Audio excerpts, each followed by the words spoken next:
எல்லாருக்கும் வணக்கம். ஸோ வகுப்பறையில் நடந்த சில சுவாரஸ்யமான செயல்பாடுகளை பார்த்துட்ருக்கோம். ஸோ அந்த வகையில் நேற்று 9ஆம் வகுப்புக்கு நீரின்றி அமையாது உலகு பாடம் நடத்துவதாக திட்டம். எப்போவுமே வகுப்பறையில் ஒரு கலந்துரையாடல் தான் ஆரம்பமாகும்.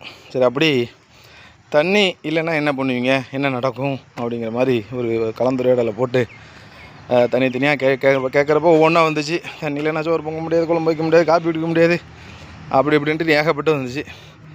பரவாயில்ல, வாழ்த்துக்கள் சொல்லிவிட்டு அப்படியே தென்னாப்பிரிக்கா கேப்டவுன் பெங்களூர் சிட்டியோட தண்ணி பிரச்சனையெல்லாம் சொல்லி அப்படியே சரி இப்போ நம்ம ஊருக்கு தண்ணி தேவை இல்லை, 20 நாளாக தண்ணி வரல, என்ன பண்ணலாம் அப்படிங்கிற மாதிரியான உரையாடலை ஆரம்பித்தோம்.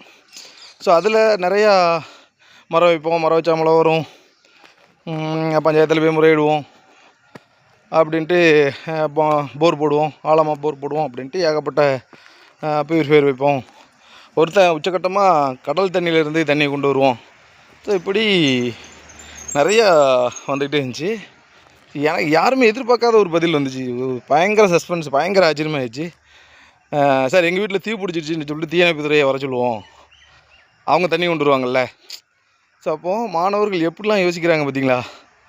ஸோ அப்போது இந்த கலந்துரையாடல் வடிவம் அப்படிங்கிறது வந்து ஒரு மிகப்பெரிய சிந்தனையை வந்து மாணவர்கள்ட்ட தூண்டிவிடும். ஸோ நம்ம பாடம் நடத்துகிறத விட ஸோ அவங்கள்ட்டையே நம்ம கேள்வி கேட்டு நம்ம உரையாட ஆரம்பித்தோம்னா நிச்சயமாக நாம் எதிர்பார்க்குற அந்த நோக்கத்தை வந்து நிறைவேற்றிடலாம்.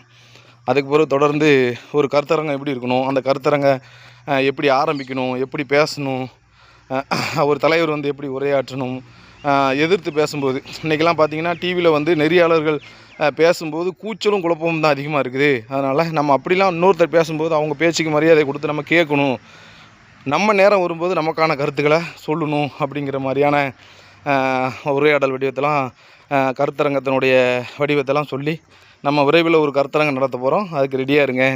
ஸோ தலைப்பும் இதே தான், ஆனால் இந்த புத்தகத்தில் உள்ளது யாரும் சொல்லக்கூடாது அப்படின்னு சொல்லிட்டு அந்த பாட வேலை நிறைவடைந்தது. மகிழ்ச்சி. உங்கள்கிட்ட ஷேர் பண்ணணும்னு நினச்சேன். நன்றி.